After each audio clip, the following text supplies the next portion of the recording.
बचाएगी और भारत माँ नर्म आंखों से बुलाएगी। मैं भी सरहद पर जाऊंगी, सीने पर गोली खाऊंगी और लड़कियां कमजोर होती है, दुनिया वालों की गलतफहमी मिटाऊंगी। हिंदुस्तान की बेटी हूँ मैं, दुश्मन की छाती पर तिरंगा लहराऊंगी। जब कीमत लड़कों के स्वाभिमान की होती है तो लड़कियों के स्वाभिमान की क्यों नहीं? आखिर ये भी उड़ान भर सकती है आसमान की क्यों नहीं? जब लड़कियां हिंदुस्तान के हर घर की इज्जत होती है तो पूरे हिंदुस्तान की क्यों नहीं? अरे ये पीछे किससे रह जाए जो बात हो देश के स्वाभिमान की? अरे बाजी लगा देंगी बिना सोचे समझे अपनी जान की। और भूल मत करना सिर्फ पापा की परी समझने की। अरे हम शेरनी है हिंदुस्तान की, अरे हम शेरनी है हिंदुस्तान की। इसलिए मैं आज की लड़कियों से कहना चाहती हूँ, इतनी नाजुक भी मत बनो कि जला दे तुम्हें धूप। इतने अत्याचार सहने पर भी क्यों हो तुम चुप? इस दुनिया ने देखी है सिर्फ कमजोरी तुम्हारी, फिर से दिखा दो इस दुनिया को माँ काली का रूप। यहाँ कोई नहीं सुनने वाला तुम्हारी पुकार को, तुम्हें खुद ही बदलना होगा अपने किरदार को। इस दुनिया ने देखे हैं तुम्हारे चूड़ियों के हाथ, फिर से दिखा दो इस दुनिया को इन्हीं हाथों से उठाकर तलवार।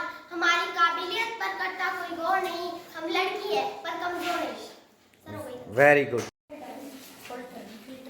भारत देश हमारा है, सब देशों से न्यारा है। ऊंच हिमालय मस्तक इसका, पग पर जल के सागर है। नदियां भरी शीतल जल से, झीले झरने गागर है। देश हमें प्राणों से प्यारा है, इसको सदा संवारेंगे। शांति दया की राह अपना कर हम अपने जग का आदर्श बढ़ाएंगे। एक सभा स्थल में स्पीच देने के लिए जाना था। उन्होंने तांगा मंगवाया था पर तांगा आने में कुछ देर हो गई तो गांधी जी ने पास खड़े हुए आश्रमवासी से कहा, आप जल्दी से एक साइकिल मंगवा दीजिए। गांधी जी जल्दी से साइकिल पर सवार होकर सभा स्थल पर पहुंच गए। गांधी जी हाफ रहे थे परंतु उनके चेहरे पर संतोष था। उन्होंने सही समय पर सभा स्थल में स्पीच देना शुरू कर दिया था। गांधी जी समय का बहुत कड़ाई से पालन करते थे। उन्हें 1 मिनट की देरी भी बहुत बुरी लगती थी। वहीं जो गांधी जी काफी सख्ती से समय का पालन करते थे, दूसरों से भी कड़ाई से समय का पालन करवाते थे। एक बार उनकी पत्नी कस्तूरबा को आश्रमवासियों के लिए खाना बनाने में 2 मिनट की देरी हो गई तो गांधी जी ने उन्हें पूरे 1 दिन का उपवास दे दिया। गांधी जी ने स्वयं भी 2 दिन का उपवास रखा। एक बार बापूजी के मित्र श्री श्याम सुंदर द्विवेदी उनसे मिलने आए। अपने पुराने दोस्तों से मिलते हुए उन्हें थोड़ी देर हो गई और वे गांधी जी के दिए समय से 3 मिनट देरी से पहुंचे। श्री श्याम सुंदर द्विवेदी अंदर डरते डरते गए तो उन्होंने देखा गांधी जी कुछ लिख रहे थे। गांधी जी ने द्विवेदी जी से प्रणाम किया और पूछा, आप ठीक तो है? और फिर उन्होंने अपना काम निपटाया और बाद में द्विवेदी जी को बुलवाया तो उन्होंने कहा, माफ कीजिएगा पंडित जी, मैंने आपसे बात करने के लिए 4 मिनट का समय रखा था, उसमें से 1 ही मिनट बचा था तो मैं आपको केवल प्रणाम ही कर पाया। उम्मीद है कि आगे से आप समय का ध्यान रखेंगे। गांधी जी के जीवन की ये घटनाएं हमें बताती हैं कि तुम सदा समय का पालन करो, तुमने बहुत आराम करो। समय व नियत पर करते जो काम जग में वही पाते हैं सम्मान, एवं जो समय एवं नियत पर काम नहीं करते वो जग में सबसे ज्यादा अपमान पाते हैं। बचपन का जमाना था जब खुशियों का खजाना था, हमारी चाहत तो चांद को पाने की थी पर हमारा दिल तो तितली का दीवाना था। थक कर आना विद्यालय से हमें खेलने तो जाना था, हमारी अपनी कहानी थी, हमारे सपनों में परियों का फसाना था, हमारी बारिश में अपनी एक कागज की नाव थी, हमारा तो हर मौसम सुहाना था। जय हिंद जय भारत। साधु नदी के किनारे से जा रहे तो उन्होंने देखा कि एक केकड़ा नदी में गिरा हुआ था तो उन्होंने उसे निकालने की कोशिश करी तो बार बार केकड़ा उन्हें काट रहा था। वहां से ही जाते हुए एक आदमी ने उनसे पूछा कि आप इसे बार बार क्यों निकाल रहे हो, आप इसे क्यों बचाना चाहते हो जबकि ये तो आपको काट रहा है। तो साधु जी ने बताया कि जब ये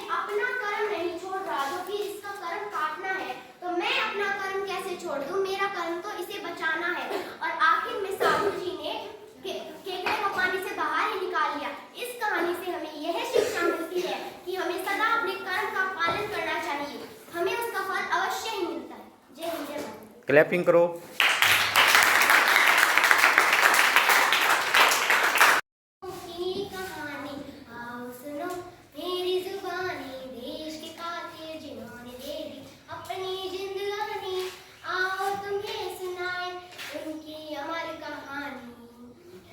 संघर्षों से जिन्होंने कभी हमारे लिए किनारा किया था, इनकलाब जिंदाबाद जिन्होंने कभी नारा दिया था।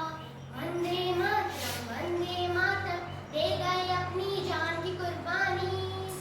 आओ तुम्हें सुनाए उनकी अमर कहानी। मातृभूमि के रक्त से जिसने मौत को हंसकर गले लगाया था, देश को आजाद करने की जिसने मन में ठानी। आओ तुम्हें सुनाए उनकी अमर कहानी। इनके शरीर देख हमारा देश रोम रोम थर्राया।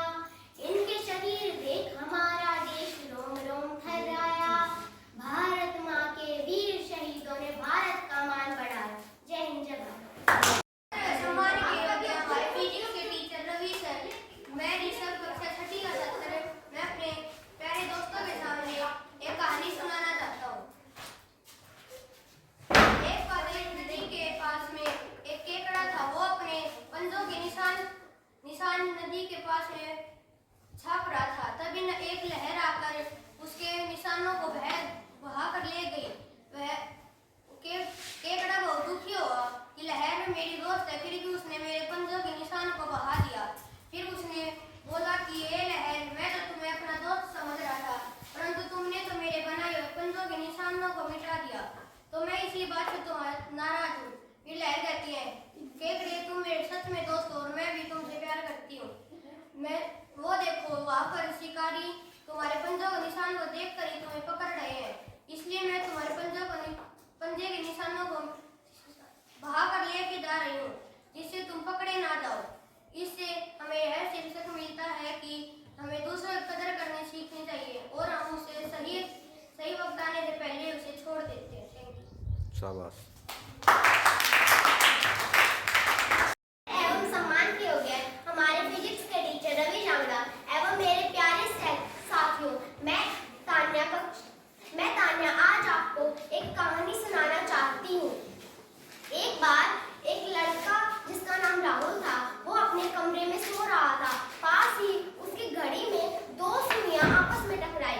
दोनों में बातचीत हुई, कैसी हो बहन? वो बोली, दूसरी बोली, मैं तो ठीक हूँ, पर मैं चलते चलते थक गई हूँ। देखो राहुल का कुत्ता टोमी भी आराम से सो रहा है, पर हमको चैन नहीं है। तो छोटी सुई ने सुझाव दिया कि क्यों ना हम यहीं की यहीं ठहर जाते हैं। दोनों जहाँ की तहाँ ठहर गई और जब राहुल उठा तो कमरे में धूप देखकर वह चौंक उठा। उसने देखा घड़ी में तो अभी 2 ही बज रहे थे। राहुल चिल्लाने लगा, आज तो इस घड़ी ने धोखा दे दिया, अब मेरा सिलेबस कैसे पूरा होगा? वह कराता हुआ कमरे से बाहर चला गया। 50 से 100 का मिल सकता है। दोनों हमारे ऊपर ही हमेशा निर्भर रहता है। तो उसके पिताजी ने वो घड़ी सास को दिखाई, तो घड़ी सास ने कहा, घड़ी में तो कोई कमी नहीं है, शायद पुरानी है, इसलिए हल्की सी खराबी आ गई, आप इसे थोड़ी देर कहीं बंद करके रख दो। तो राहुल के पिताजी ने घड़ी को एक बक्से में डाल दिया और जब अंदर गए तो दोनों सुई कहने लगी, अरे हम किस कैद खाने में बंद हो गए, हमें कोई खुली हवा में ले जाए। तब उन दोनों को वो समय याद आया जब वो राहुल के कमरे में आराम से मेज पोस्ट पर रखी हुई थी। सभी आते जाते उनकी तरफ देखते थे। राहुल अपने रुमाल से रोज घड़ी साफ करता था। पास ही गुलदस्ते में फूल भी सजे हुए थे। दोनों काफी उदास हो गए और दोनों ने चलना फिर शुरू किया। इस कहानी से हमें यह शिक्षा मिलती है कि चलना ही जिंदगी है।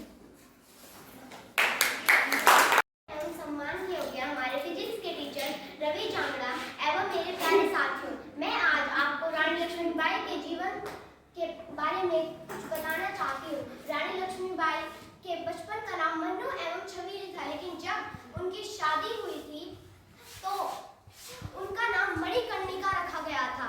जब उनकी शादी झांसी में होकर आ गई तो महाराज गंगाधर राव ने कहा था कि रानी लक्ष्मीबाई झांसी में खुशी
जय हिंद जय भारत बोलो। जय हिंद। Very good. आदर एवं सम्मान के योग्य हमारे फिजिक्स के सर रवि चांदा एवं मेरे प्यारे साथियों, मैं तान्या आज आपको गुरुओं के ऊपर एक कविता सुनाना चाहती हूँ। गुरु के बिना ज्ञान नहीं, ज्ञान के बिना कोई महान नहीं। ओ गुरु के बिना ज्ञान नहीं, ज्ञान के बिना कोई महान नहीं। हाँ, जब भटक जाता है इंसान तब गुरु भी देता है ज्ञान। हाँ, गुरु वो कहलाता है जो हमें सही रास्ते पर चलना सिखाता है। अरे वो गुरु ही है जिसे हम भगवान से ऊपर मान सकते हैं। अरे माता पिता तो जन्म दे देते हैं पर हमें ज्ञान तो गुरु ही देते हैं। गुरु के बिना ज्ञान नहीं, ज्ञान के बिना कोई महान नहीं। अरे वो गुरु जिसे प्रणाम करने पर विद्या मिलती है। अरे वो गुरु जो हमें सब कुछ बिना किसी बैर के सिखाता है। अगर हम किसी गुरु से नफरत करते हैं तो भी वो गुरु हमें अच्छे रास्ते पर चलना सिखाता है।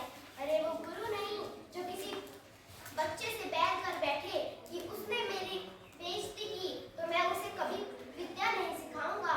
अरे सच्चा गुरु तो वो होता है जिसे हम काफी बुरा मान ले फिर भी वो हमें विद्या सिखाने के लिए कुछ ना कुछ करता रहता है। हाँ, गुरु के बिना ज्ञान नहीं, ज्ञान के बिना कोई महान नहीं। जय हिंद जय भारत। वेरी गुड, शाबाश। आदर एवं सम्मान के योग्य हमारे फिजिक्स के टीचर रवि झांगड़ा एवं मेरे प्यारे साथियों, मैं तान्या आज आपको एक कविता सुनाना चाहती हूँ। माता पिता से बढ़कर कोई भगवान नहीं, उनके कर्ज को चुका पाना आसान नहीं। अरे वो माँ भगवान से भी बड़ी है जिसने हमें जन्म देकर हमारा हर एक दुख सहा।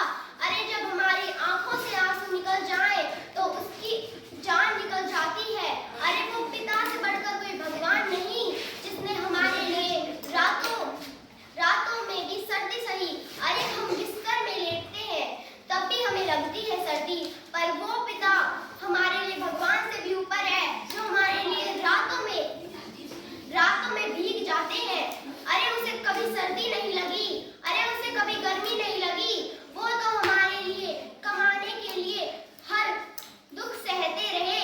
अरे वो माता पिता से बढ़कर कोई भगवान नहीं, उनके कर्ज को चुका पाना आसान नहीं। पर कुछ ऐसे भी हो जाते हैं हम, बड़े होकर उनके सारे कर्ज भूल जाते हैं हम। अरे हमारी तो चाहत ये है कभी ऐसे ना बन पाए कि माता पिता से हमारे कभी बैर हो जाए। माता पिता से बढ़कर कोई भगवान नहीं, उनके कर्ज को चुका पाना आसान है। जय हिंद जय भारत। वेरी गुड, शाबाश। फिजिक्स के सर कोई हमारे फिजिक्स के सर आगे बोलो। रवि सर, आज मैं आपको आज मैं आपको एक देशभक्ति पोयम सुनाना चाहती हूँ।